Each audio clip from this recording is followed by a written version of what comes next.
चलो आज हम लोग एक्सरसाइज 13 दशमलव कितना है 3 है क्षेत्रवृत्ति का एक्सरसाइज 13.3 करेंगे। ठीक है,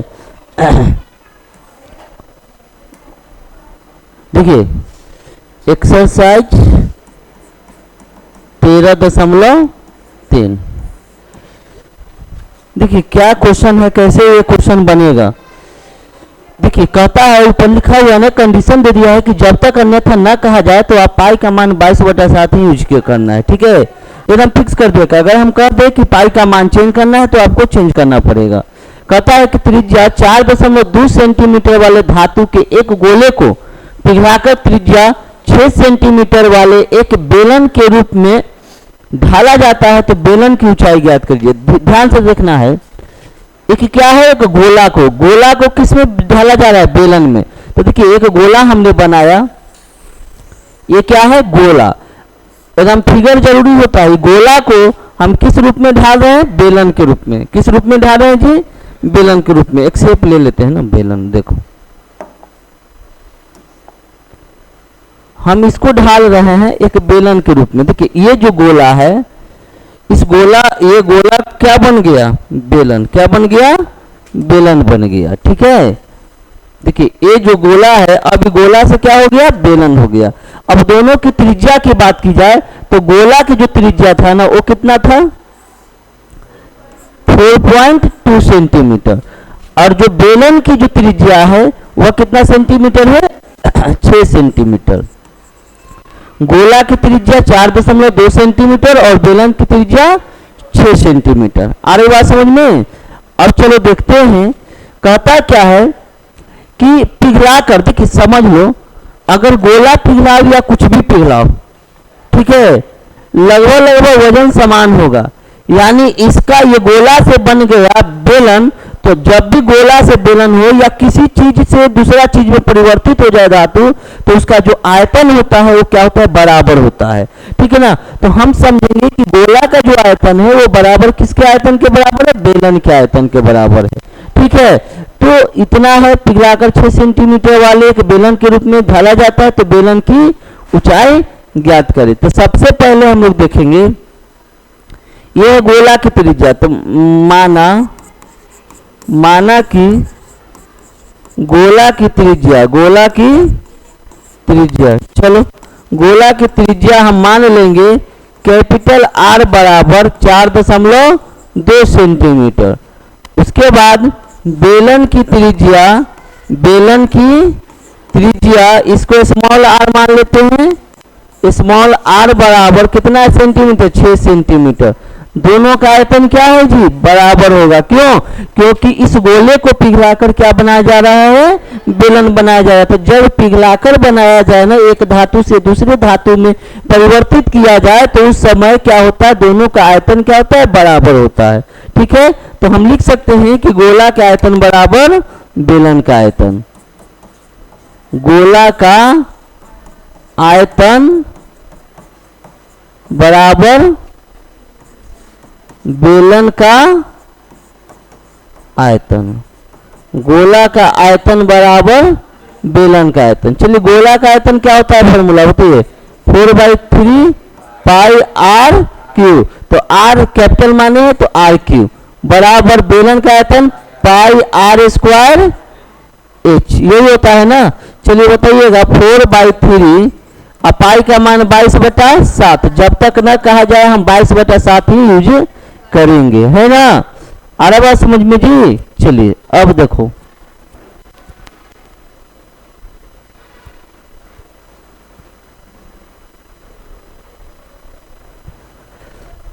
कैपिटल R का मान क्या है, 4.2। तो 4.2 का क्यूब कर लेंगे बराबर पाई का मान क्या है, यहां से पाई से तो पाई कैंसिल कर सकते थे, चलो ठीक है, नहीं करिए तो 22/7। रेडियस कितना है स्मॉल r, 6 ना, तो 6 गुना 6। h की क्या है जी, h तो हमें निकालना ही है जी, ऊंचाई जी। अब बताओ 22/7 कैंसिल है, बोलो। तो इधर 4/3, यहाँ पर हम क्या लिख सकते हैं, 42/10 गुना 42/10 गुना 42/7।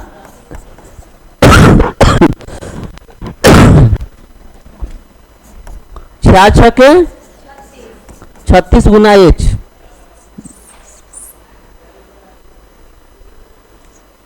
ये क्या दाग क्या आ गया है? अच्छा शायद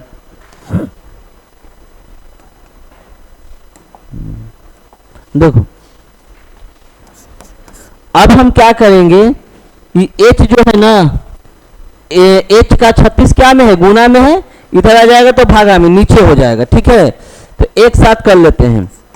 4/3 गुना 42/10 गुना 42/10 गुना 42/10 गुना 1/36 इज इक्वल टू एच। बोलिए कोई दिक्कत? अब थोड़ा सा हम लोग काट लेंगे, जो एच का मान निकलेगा वो हमारा क्या देगा, आंसर देगा, है ना। चलिए अब इसको काटिए। 3 से कट देगा क्या? 3 कहाँ, 3 से कटेगा 42 के बारे में। इसका कलर चेंज करके काटते हैं थोड़ा, है ना। क्या 14 बार में कटेगा? बोलो। 3 से 14 तिया 42, 14 बार में कट गया। ठीक है, अब बताइएगा 14 से 4 से 36 कटेगा का? 4 9 36, 9 बार में कटा। ठीक है, और बताइए कोई कटने वाला? ये 3 से कटेगा का? ये 42, 14 तिया 42, 3 से 14 तिया 42 और 3 तिया 9, फिर 3 से ये 42 कट जाएगा के बार में, 14 बार में कट गया। बताइए अब नहीं मत काटो, 10 10 10 का गुना करोगे 1000 डायरेक्ट दे देगा, है ना, आसान पड़ेगा गुना करने में। चलिए अब बताइएगा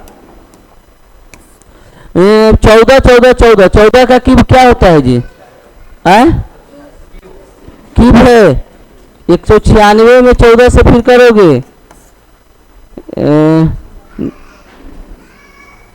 9 6 को 24 और 9 को 36 36 2 और 30 और 4 3 7 6 9 1 4 8 6 14 9 7 16 1 9 7 16 1 17 और 1 1 2 27 44 जी, 27 44 क्या जाएगा? 27 44 बटा के को जीरो है 1 2 3, तो 1 पर 3 को जीरो। बताइएगा इसका हल करेंगे, 1 2 3 अंक के बाद दशमलव दे देगा तो 2.744 सेंटीमीटर, सेंटीमीटर में है जी। हाँ, इतना आपका क्या हो जाएगा? हाइट हो जाएगा। बोलिए कोई दिक्कत है? समझ में आया? चलिए आप नोट करो।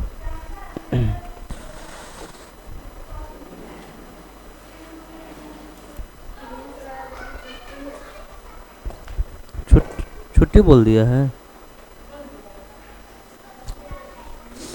चलो आगे का क्वेश्चन देखिए, क्या कहता है कि क्रमशः 6 सेंटीमीटर 8 सेंटीमीटर और 10 सेंटीमीटर त्रिज्या वाले धातु के 3 ठोस गोलों को पिघलाकर एक बड़ा ठोस गोला बनाया जाता है। देखिए हम क्या बोले, किसी एक चीज को दूसरी चीज में परिवर्तित अगर किया जाएगा ना, तो उसका जो आयतन है, आयतन नहीं बदलेगा, आयतन हमेशा बराबर होगा, है ना। तो हम देखते हैं कि क्या हम बोले कि 3 गोला है। कितना गोला है? 3 गोला। गोला का है शेप जी, कहाँ इसमें गोला? ये, हाँ ये ले लेते हैं, चलो ठीक है, ये ठीक रहेगा। ठीक है, 3 गोला, 1 गोला 2 गोला और 1 3 गोला, और एक हम ले लेते हैं, 1 मिनट इसको थोड़ा सा जगह दे देते हैं। 1 चल भाई, 2 ना तो बनाने का जगह जो है ना कम पड़ जाएगा, 3 गोला हमने ले लिया और तीनों को अब पिघलाना है। क्या करना है बच्चा? पिघलाना है। ये जो तीनों गोला है, इस तीनों गोला को क्या करना है? पिघलाकर एक अन्य गोला बनाना है, इससे बड़ा गोला। जब तीनों गोला पिघलेगा और पिघल कर एक गोला बनेगा तो थोड़ा बड़ा गोला बनेगा, है ना। तो एक और हम गोला ले लेते हैं। चलिए एक और हम गोला ले लेते हैं जो थोड़ा बड़ा गोला होगा। ठीक है, ये कुछ बड़ा गोला दिख रहा है, उससे बड़ा गोला है ना। चलिए ये बड़ा गोला हो गया।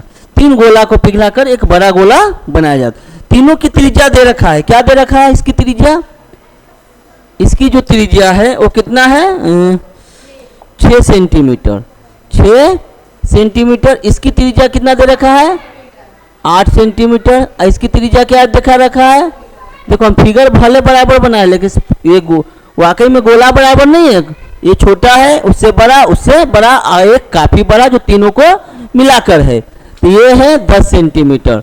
तो हम बोल सकते हैं, और इसकी जो त्रिज्या है हम उसको मान लेते हैं r, क्या मान लेते हैं r। तो वही तो कहता है किस गोले की त्रिज्या ज्ञात कीजिए, इसका त्रिज्या आपको ज्ञात करना। तो लिखेंगे माना कि पहले गोले की त्रिज्या r1 इज इक्वल टू कितना 6 सेंटीमीटर। दूसरे गोले की त्रिज्या r2 बराबर 8 सेंटीमीटर, और तीसरे गोले की त्रिज्या r3 बराबर 10 सेंटीमीटर, एवं बड़े गोले की त्रिज्या क्या दिए हुए है कैपिटल R, ये मान लो 8 सेंटीमीटर। ठीक है, आ रहा बात समझ में। अब चलो इस तीनों को पिघलाकर, ठीक है, तो लिखेंगे पहले गोले का आयतन प्लस दूसरे गोले का आयतन बराबर प्लस तीसरे गोले का आयतन। आ रहा है बात समझ में। ये तीनों का जब आयतन निकालिएगा तो एक सबसे बड़ा जो गोला है उसका आयतन निकलेगा। तो हम लिखेंगे बड़े गोले का आयतन। चलिए सबका फॉर्मूला हम यहाँ लगा देंगे, ठीक है। चलिए बताइएगा पहले गोले का आयतन क्या है 4/3 पाई r1 स्क्वायर की क्यू r1 क्यू प्लस 4/3 पाई r2 क्यू प्लस 4/3 पाई r3 क्यू बराबर बड़ा गोला का आयतन 4/3 पाई कैपिटल R क्यू, यही होगा ना। अब थोड़ा हम कॉमन ले लेते हैं, कॉमन लेने से चीजें आसान हो जाएगी, ठीक है। 4/3 पाई हम कॉमन ले लेते हैं, तो 4/3 पाई जब हम कॉमन ले लेंगे तो क्या बचेगा r1 का क्यूब प्लस r2 का क्यूब प्लस r3 का क्यूब बराबर इधर है 4/3 पाई r क्यूब। चलिए 4/3 पाई कैंसिल है। चलो मान रखो r1 का मान क्या हम निकाले हैं 6 सेंटीमीटर, तो 6 का क्यूब प्लस 8 का क्यूब प्लस 10 का क्यूब इज इक्वल टू पाई, तो कैंसिल हो गया r क्यूब। आ रहा बात समझ में। चलिए 6 का क्यूब 6 छक 36 है, और 36 में 6 से करोगे कितना आएगा 8 का करके रखो 6 छक 36, 36 में 6 से 6 छक 36, 36 18, 18 3 21 216 ना जी, 6 छक हाँ 216 क्या आएगा 216। 8 का क्यूब कितना आएगा कितना 512, और प्लस 10 का क्यूब कितना आएगा 1000 बराबर r क्यूब। बोलिए कोई दिक्कत है। चलिए इसको जब जोड़िएगा ऐड कीजिएगा 6 या 2 8, 1 1 2, 5 या 2 7 और 1 बराबर r क्यूब। देखिए अब क्या है जब क्यूब इधर आएगा तो करनी में देगा, तो करनी में यहाँ क्यूब देगा और 1728 बराबर r। इसका मतलब कहने का मतलब है कि 1728 का घनमूल निकालेंगे तो कितना आएगा 1728 है ना, इसलिए r बराबर 1728 का घनमूल आता है 12। क्या आता है? 12। 12 का आप क्यूब कर दो 1728 आ जाएगा। ठीक है, तो 12 आ गया। अब सब क्या चीज में दिया? सेंटीमीटर में। तो 12 सेंटीमीटर बड़े गोले की त्रिज्या निकल गया। बोलिए कोई दिक्कत है? समझ में आया कि नहीं जी? समझ में आ गया? चलो नोट कर लो।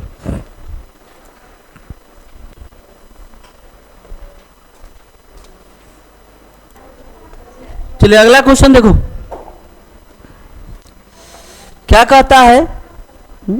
ब्लर कर रहा है क्यों?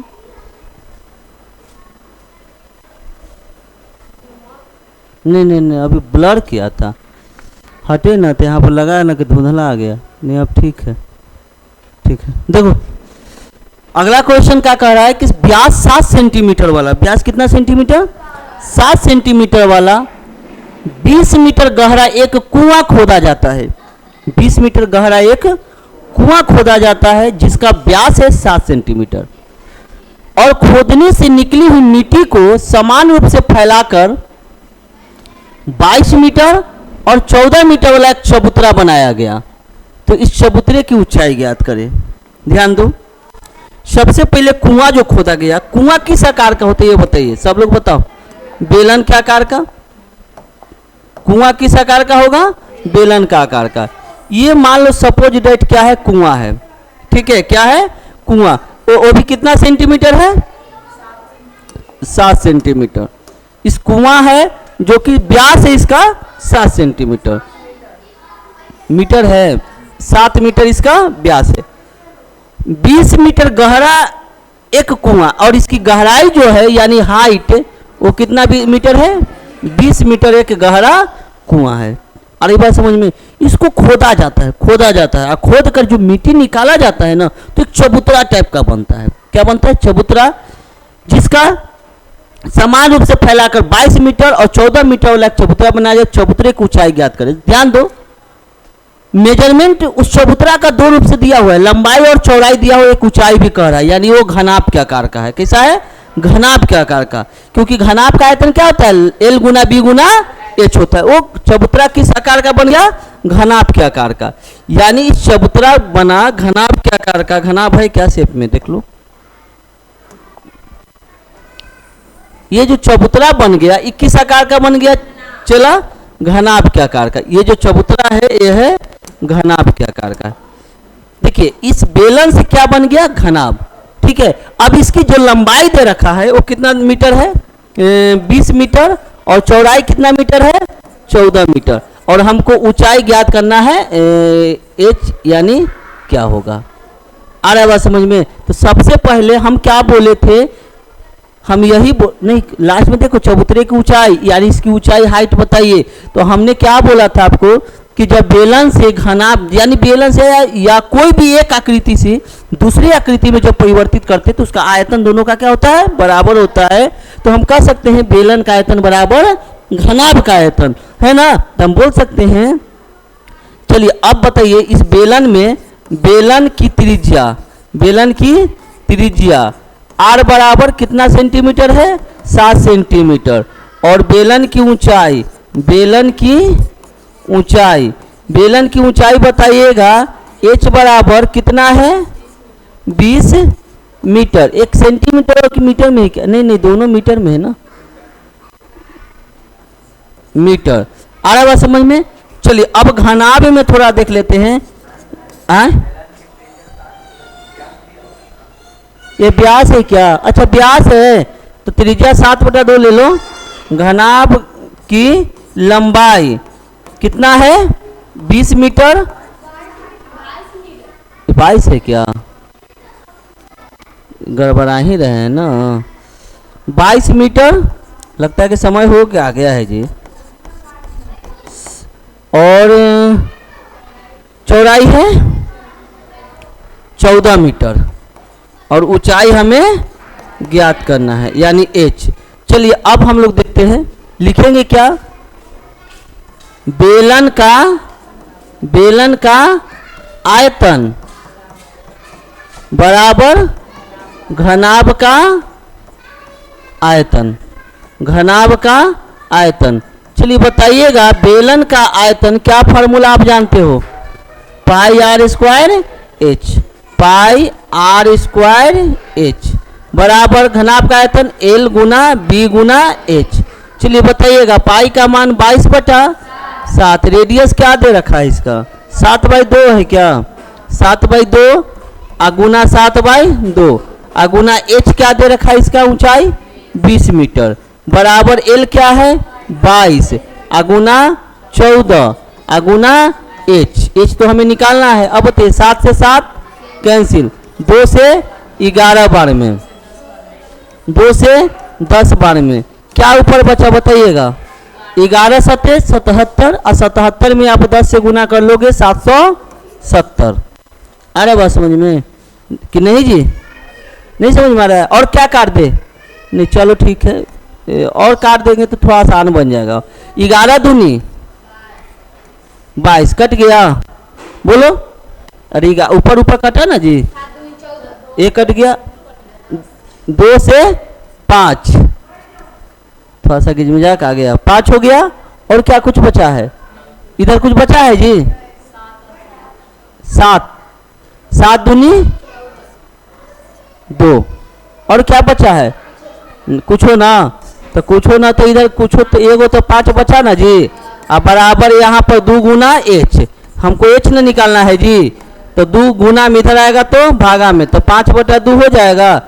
आंसर दिया है का? एच बराबर 2.5 मीटर आंसर है, यानी चबूतरा की ऊंचाई क्या हो जाएगा? 2.5 मीटर। बोलिए कोई दिक्कत है? समझ में आ रहा है? चलो।